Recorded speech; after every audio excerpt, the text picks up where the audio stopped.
Today's question is one that I'm frequently asked.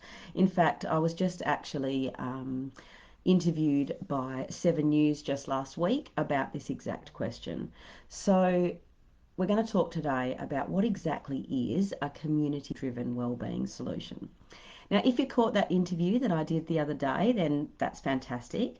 But today, I really want to dive deeper into what exactly does a community-driven wellbeing solution mean? Why does it matter? And how can you apply it directly in your very own community? And also, I want you to stay with me because at the end of the session, I'm really excited to share a brand new event that I've got coming up, a free masterclass, 3 simple steps to become the wellbeing changemaker your community needs. It's going to be absolutely amazing, and I promise that you're not going to want to miss it. All right, so let's get right into the heart of things.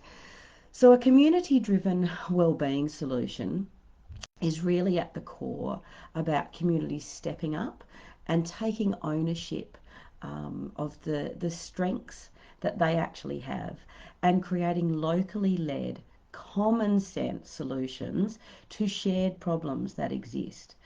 Now, it's about recognizing that generic solutions, outside solutions, can often miss the mark because they don't consider your community's unique needs, your community's local nuances, the strengths that exist in your community, and the barriers that you actually face when it comes to trying to improve mental health and wellbeing outcomes and trying to apply these outside solutions.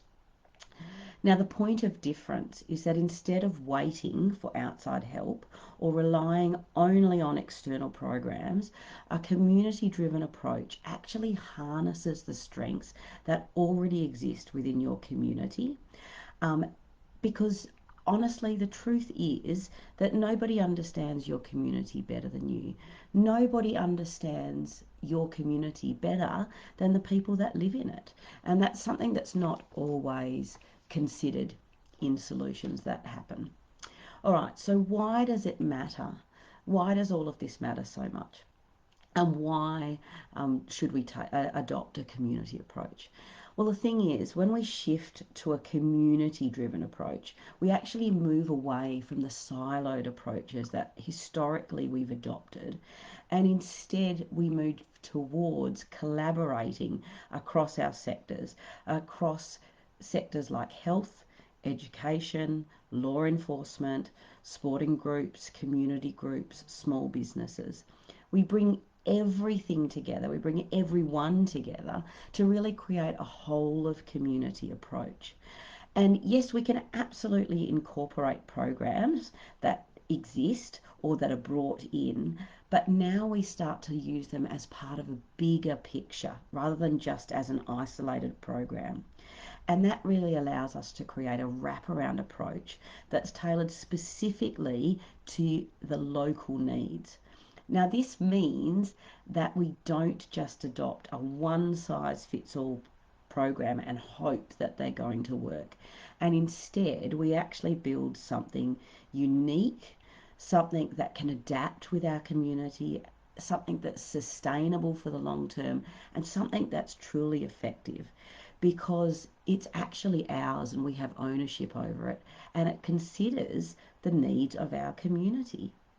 So I just want you to think for a moment, have you ever experienced frustration with a generic solution or a solution that's come from outside of your community and just felt frustrated by the lack of traction or perhaps the traction that happened but wasn't long lasting? If you did, just put a high five or a yes in the comments because I'd love to see how people are feeling that impact across their communities because I certainly know that I come across it regularly when I'm out working in communities. All right, so let me just for a moment give you an example from my own experience. So in my own community, as many of you might know, mental health and wellbeing was a concern. But external programs, outside programs, weren't necessarily working. So we actually took matters into our own hands and we brought together exactly those stakeholders that I mentioned: schools, healthcare providers, police, and all of those groups that exist within a local community. And I know certainly for me as an educator, this was the first time in my career when I first did it that I intentionally worked with these other stakeholders. Incidentally, I'd had working relationships with them, but certainly not as an intentional problem-solving situation. And by doing this, we actually created a community-driven mental health initiative. And by using this community-based approach, we not only saw better results, but we actually secured over $750,000 worth of funding for our local community and town of only less than 2,000 people. And that's honestly because funding organisations love communities that have clear, collaborative and sustainable solutions. And it's really an important aspect when creating solutions and wellbeing programs and deliverables. Now, the thing is, a community driven wellbeing solution isn't just about fixing a problem. It's actually about creating a lasting cultural shift in the way that our communities approach wellbeing, in the way that they approach mental health, social issues, crisis care, prevention, intervention, and so much more. It has huge benefits for our community beyond just improve mental health and wellbeing outcomes. It significantly reduces the burden on individuals and single organisations.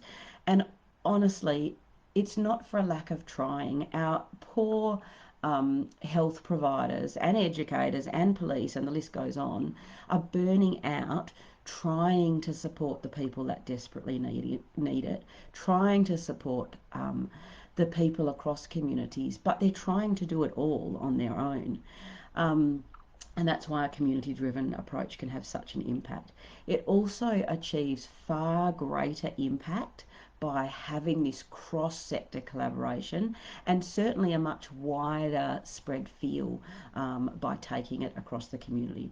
It absolutely creates sustainable outcomes that can adapt over time with the community, and it increases opportunities for ongoing funding and support that can be quite significant. Now, the beauty of this is that by following a proven process, these solutions can be applied anywhere because the process itself actually remains consistent. It's the specific actions, so the what, that you do and that actually can change to meet the local needs. Now, another powerful aspect of community-driven solutions is their adaptability. So over time, as your community's needs evolve, your solutions can evolve with your community and can come along on the journey because you're always following a proven process that isn't going to change. And by doing this, this means that your approach can be sustainable, it can be resilient and always kept relevant because it grows as your community changes. And this is why this process can work no matter where you are in the world and whether you're rural or regional, large or small. It doesn't actually matter. And that's a real point of difference because of the focus being on the process. And that I could talk about that for a long time. Now look, if all of this has sparked a light in you, if all of this has excited you for the potential of what you could actually achieve in your very own community, and you're thinking, yes, this is exactly what our community needs, or it's exactly what you need in terms of helping you to drive change, then I've got something really special that I want to share for you. On April the 24th, I'm going to be presenting a free 60-minute masterclass called 3 Simple Steps to Becoming the Wellbeing Changemaker Your Community Needs.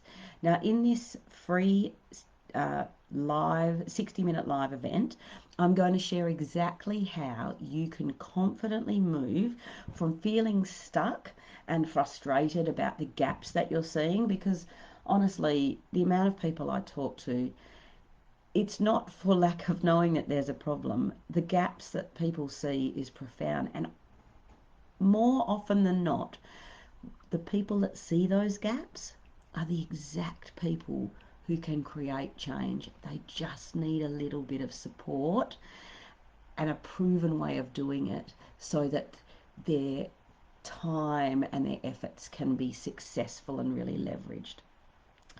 So this session is going to help you identify if you could be that powerful change maker that your community desperately needs, regardless of your background.